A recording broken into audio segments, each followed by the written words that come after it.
महोदय, मांस, मछली आदि को भी इससे पकाया जा सकता है।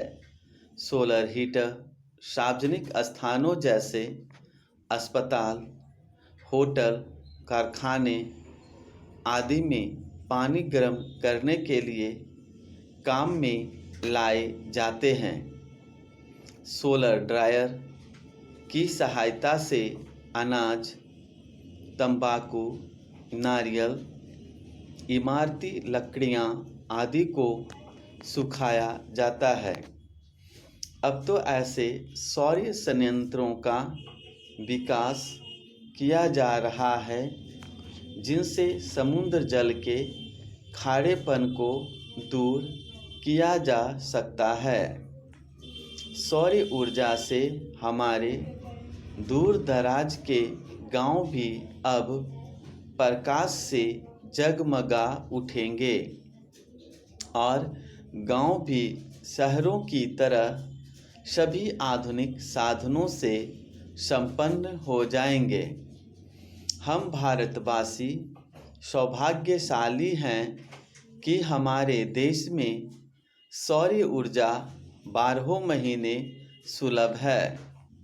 हमें चाहिए कि हम सौर ऊर्जा का भरपूर लाभ उठाएं। इससे न केवल पारंपरिक ऊर्जा की बचत होगी, पेट्रोल, डीजल, मिट्टी का तेल आदि के लिए विदेशों का मुंह नहीं ताकना पड़ेगा, बल्कि विदेशी मुद्रा में भी ज़्यादा बचत हो सकेगी। निसंदेह सौर ऊर्जा की क्रांति से समान व्यक्तियों को लाभ मिलेगा और देश चहुमुखी विकास का स्वप्न साकार कर सकेगा। चुनाव के पहले की स्थिति से देश गुजर रहा है। देश का लाखों करोड़ों का खर्च चुनाव पर होता है, चुनाव प्रक्रिया पर होता है। अतिरिक्त इसके चुनाव प्रत्याशी भी लाखों करोड़ों का खर्च करते हैं। जन जन तक पहुंचने के लिए, जन नेता बनने के लिए अशिक्षित जनता भीड़ देखती है, दिखावा देखती है, प्रदर्शन देखती है। फिर कुछ छोटे मोटे लालच भी काम करते हैं और जनता गुमराह हो जाती है। ऐसी स्थिति में चुने गए प्रत्याशियों से भला क्या देश का हित हो सकता है? शिक्षित बुद्धिजीवी व्यक्ति चुनाव प्रक्रिया से, चुनाव परिणामों से हताश होकर प्रक्रिया से ही अपने को दूर रखने का उपक्रम करते हैं या करने को मजबूर हो जाते हैं। लंबी खड़ी कतारों में अपना समय नहीं लगाना चाहते।